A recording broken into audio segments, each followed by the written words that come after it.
हम सबका जवानी से ही एक सपना होता है कि यार हमारी भी एक कार हो, हमारी भी एक ड्रीम्स कार हो जो ड्रीम में हम देखते रहते हैं।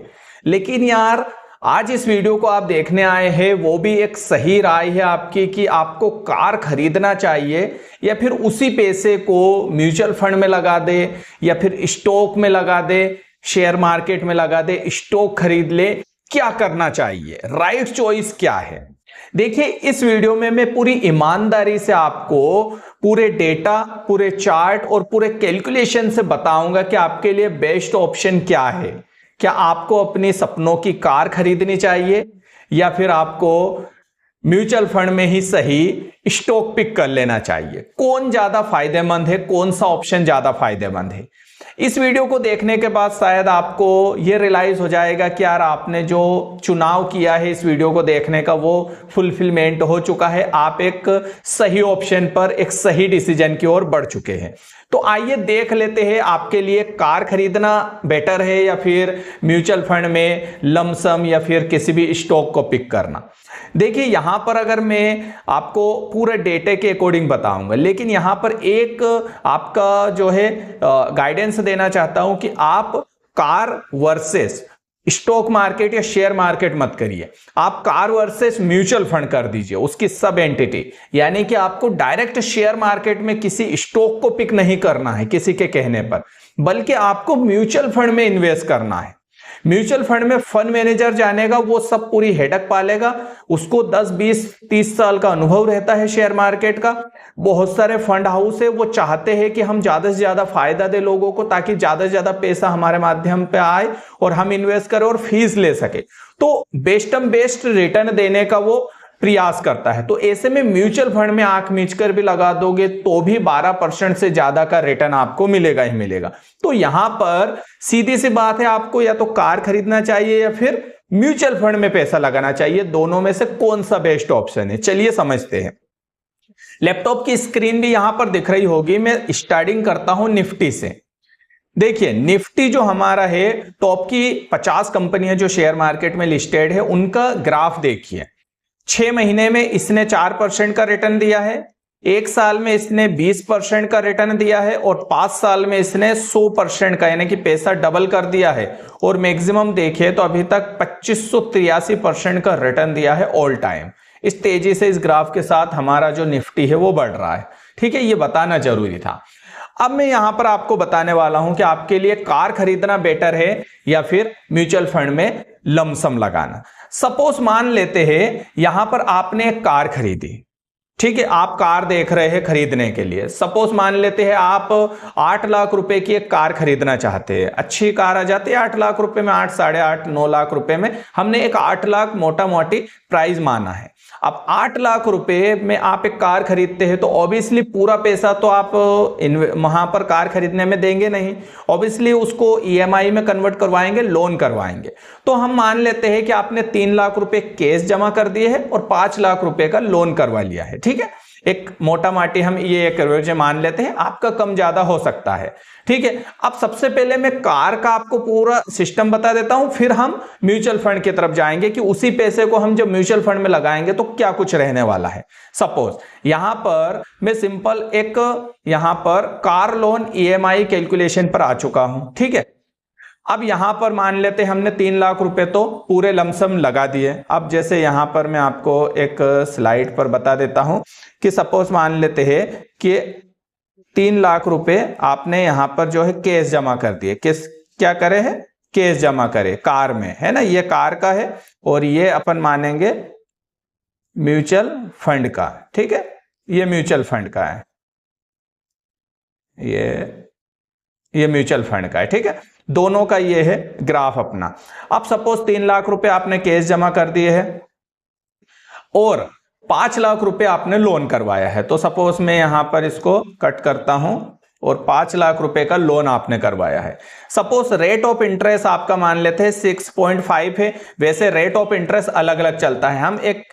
हम मान लेते हैं SBI का कार लोन का रेट ऑफ इंटरेस्ट चेक कर लेते हैं, क्योंकि SBI बड़ी कंपनी है, आपको ऑब्वियसली किसी बैंक से ही मान लेते हैं लोन मिल रहा है। अब SBI का अगर कार लोन इंटरेस्ट रेट चल रहा है 9.10 से लेके 9.18% का, और अगर प्राइवेट बैंक की तरफ जाएंगे, जैसे लाइक हम मान लेते हैं महिंद्रा, है ना, Mahindra finance car loan rate cut, तो इसका चल रहा है 10.5 पर एनुअल, मतलब एसबीआई कम लेती है, ऑब्वियसली बैंक है, तो हम मोटा माटी मान लेते हैं यहां पर जो आपका रेट ऑफ इंटरेस्ट है 9% मान लेते हैं। कितना?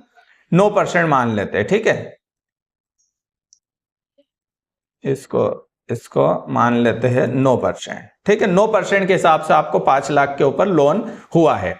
5 साल की आपने ईएमआई करवाई है, अब 5 लाख, 3 लाख तो नगद कर दिए, 5 लाख का लोन करवाया, यानी कि आपको ईएमआई पड़ेगी हर महीने की 10,000 रुपए की, लगभग प्रिंसिपल अमाउंट 5,000, उस पर आपको इंटरेस्ट देना पड़ेगा 1,22,751 रुपए का, मतलब टोटल आपको देना पड़ेगा 6,22,751 रुपए का, ठीक है। तो ये आपको टोटल अमाउंट चुकाना है ईएमआई का। अब यहां पर फिर से मैं जाता हूं इसी पर, तो यहां पर हम मान लेते हैं कितना था वो 6,22,000, ठीक है, एक मोटा माटी हम मान लेते हैं 6,22,000। तो टोटल आप अगर इसको हम जोड़े तो लगभग 9,22,000 रुपए आप जमा करोगे कार लेने के लिए, ठीक है, ये हो गया आपका। अब यहां पर मैं जाता हूं, 9 लाख रुपए आपने यहां पर जमा कर दिए, मतलब आपको वो कार 9 लाख रुपए में पड़ेगी अगले 5 साल बाद। अब यहां पर आप समझिए कि मैं उसी पैसे को, जैसे आपने 3 लाख रुपए कैश जमा करे, अब इस 3 लाख रुपए को मैं लमसम कर देता हूं म्यूचुअल फंड में। किसमें? म्यूचुअल फंड में लमसम कर देता हूं। तो सपोज यहां पर मैं 3 लाख रुपए को ये लमसम कर रहा हूं यहां पर, और रेट ऑफ इंटरेस्ट 12% तो शेयर मार्केट हमारा दे देता है। एग्जैक्टली मुझे अभी जो एसआईपी और लमसम में कर रहा हूं उस पर मुझे 22 से 24% का इंटरेस्ट मिल रहा है, रेट ऑफ इंटरेस्ट मिल रहा है। मैं यहां पर 15% पकड़ के चल रहा हूं, क्योंकि 12% तो शेयर मार्केट में दे ही देते हैं। आप बड़ी बड़ी जैसे large cap, mid cap, small cap में अगर इन्वेस्ट भी करते हैं तो भी मोटा माटी अगर मैं यहां पर कैलकुलेट करता हूं म्यूचुअल फंड, तो मैं मान लेता हूं लार्ज कैप, ठीक है, मैं लार्ज कैप का म्यूचुअल फंड पकड़ लेता हूं, जैसे आईसीआईसी प्रूडेंशियल ब्लू चिप पकड़ लेता हूं। इसका रिटर्न आप देख लेना, खुद ही आपको अंदाजा हो जाएगा।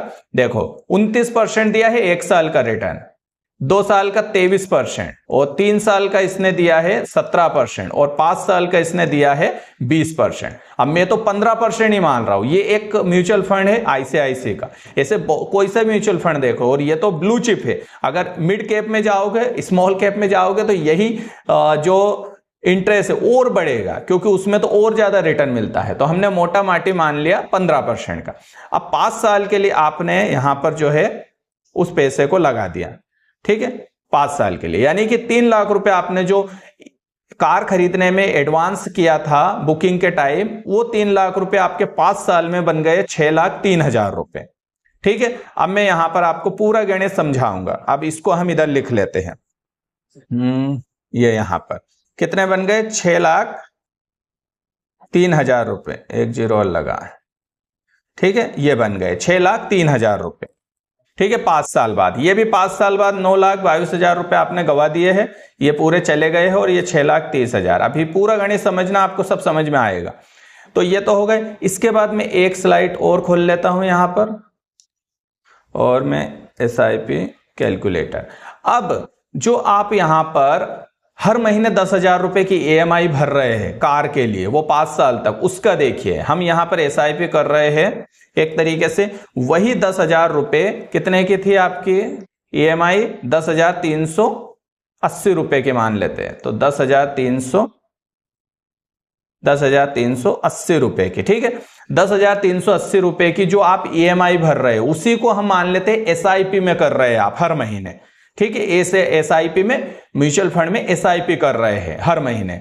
अब इसके ऊपर जो इंटरेस्ट रेट मिल रहा है मान लेते हैं फिर 15% ही, क्योंकि मैंने बता ही दिया है 20-22% मिलता है, 15% मान लेते हैं। 5 साल के लिए आप यहां पर जो है इन्वेस्ट कर रहे हैं वही।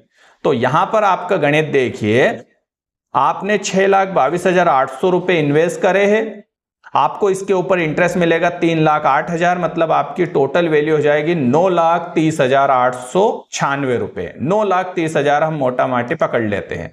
तो हमने जो एसआईपी करी है उस पर हमें 9,30,000 रुपए हमारे वैल्यू हो गई है ना। तो इसको अगर हम टोटल करें तो कितने हो गए?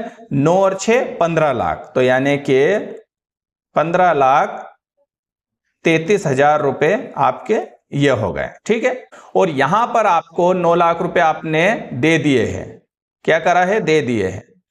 अब सपोज मान लेते हैं आपके पास एक कार है, 5 साल के बाद, यहां पर देखो ये 5 साल के बाद की स्थिति है ना, 5 साल बाद हम देखते हैं, जहां पर मान लेते हैं 5 साल के बाद आपकी जो कार है, आपने जो 8 लाख रुपए में कार खरीदी, वो 5 साल बाद पुरानी हो जाएगी। तो आज भी उसकी वैल्यू तो है, लेकिन वैल्यू उसकी आधी हो जाएगी, आधी से भी कम हो जाएगी, हम मान लेते हैं आधी हो जाती है। मतलब उसकी जो वैल्यू है वो सीधे सीधे यहां पर 4 लाख गिर गई। कितनी गिर गई, 4 लाख रुपए गिर गई यहां पर। तो मतलब उसकी वैल्यू बची मात्र 5,22,000 रुपए, ठीक है। इतने भी नहीं बचेगी, पर हम मान लेते हैं 5,22,000 5 साल बाद, ठीक है। ये 5 साल बाद की स्थिति। और यहां पर आपके पास 5 साल बाद रहेंगे 15,33,000 रुपए। अब आप खुद समझ जा सकते हैं कि आपके पास कार खरीदना बेटर ऑप्शन है या फिर म्यूचुअल फंड में एसआईपी और लम्स। मतलब आपको मैं फिर से गणित समझाता हूं कि जो 3 लाख रुपए हमने जो एडवांस पे किया था कार खरीदने में, वो गया हमारा, प्लस हमने 6,22,000 रुपए ईएमआई में खर्च किए। हमने उस 3 लाख रुपए को सीधे कहां लगा दिए, म्यूचुअल फंड में। तो वो 5 साल बाद बन गए आपके 6,03,000 रुपए, और प्लस जो हम 10,000 रुपए की जो ईएमआई यहां पर पे कर रहे थे, उसको हमने कर दिया एसआईपी में। तो वो बन गए 9,30,000 रुपए। मतलब टोटल 5 साल के बाद आपके पास जो पूंजी रहेगी वह म्यूचुअल फंड 15,33,000 रुपए की। और इधर आपके पास अगर कार खरीदते हैं आप, तो आपके पास पूंजी बचेगी 5,22,000 रुपए की। अब आप समझ सकते हैं कि किसमें ज्यादा फायदा, 3 गुना ज्यादा फायदा आपको म्यूचुअल फंड में हो रहा है। उसी पैसे को आप म्यूचुअल फंड में लगा देते हैं तो। और ये बहुत छोटा आंकड़ा है। अगर 22% का इंटरेस्ट रेट जो मुझे मिल रहा है, सबको मिलता है ऑब्वियसली, मैंने प्रूफ दिखाया है, तो आपका कम से कम 20 लाख रुपए बनता है। तो यहां पर 5 लाख इंटू 15 से 20 लाख, मतलब 3 से 4 गुना आपका पैसा हो रहा है यहां पर। तो कार खरीदना आपके लिए समझ में आ गया होगा, फायदे का सौदा है या फिर घाटे का सौदा है। पूरी चीज आपको यहां पर कैलकुलेट करके मैंने बताई है। अच्छा, यहां पर एक चीज और आती है, कुछ लोग कहते हैं कि सर हम तो हमारी कार रेंट पर चलाएंगे, तो क्या गणित बनेगा कि रेंट पर। तो अब मैं आपको रेंट का भी गणित बताता हूं। सपोज मान लेते हैं आपने उस कार को रेंट पर चलाई। अब रेंट आपने चलाई तो महीने का हम मान लेते हैं कि उसने 10 राउंड भी कहीं पर आपको कमा के दे दिए, 10 राउंड उसको मिल गए कहीं पर, ठीक है। अब 10 राउंड का अगर हम माने तो एक राउंड मुश्किल से आपके 2-3 हजार रुपए छोड़ के जाता है। मतलब महीने के आप मान लेते हैं कि मोटा माटी आप सपोज मान लेते हैं कि आपको जो 10 राइड है वो हर महीने आपका ड्राइवर ले आता है, यानी कि आपको 10 जो ट्रिप है वो मिल जाती है अगर आप कार रेंट पर लगाते हैं। तो सपोज 10 राइड, एक राइड आपके 2 से 3 हजार रुपए छोड़ के जाती है। मतलब 10 राइड आपके महीने में 30,000 रुपए छोड़ के जाएगी, ठीक है। अब 30,000 रुपए में खर्चा भी है, तो सपोज मान लेते हैं 8,000 रुपए आपके ड्राइवर की सैलरी हो गई, 3,000 रुपए उसका महीने का मेंटेनेंस हो गया, ठीक है। और आपका डीजल हो गया, मान लेते हैं 10,000 रुपए का आपका डीजल हो गया। अगर इसको हम कैलकुलेट करें 30,000 में से, तो 9,000 रुपए आपके पास शेष बच जाते हैं। मतलब महीने में 9 से 10,000 रुपए की आपकी बचत मिलती है। हम सपोज मोटा माटी मान लेते हैं कि 10,000 रुपए आपको बचत हो रही है हर महीने, तो 12 महीने में आपके बनेंगे यहां पर 1,20,000 रुपए, ठीक है। 1,20,000। अब 1,20,000 इंटू 5 करेंगे तो 12 पंजे 60, मतलब 6 लाख रुपए आपके पास साल भर में ये कमाई हो जाएगी।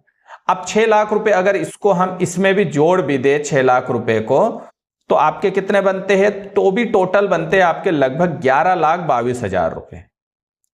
तब भी आप इस जो अमाउंट है इससे अभी भी पीछे चल रहे हो, अभी भी आप लॉस में। और मैं आपको बता दूं, ये जो 6 लाख रुपए आप कमाओगे ना, इसमें आपको पसीने आ जाएंगे।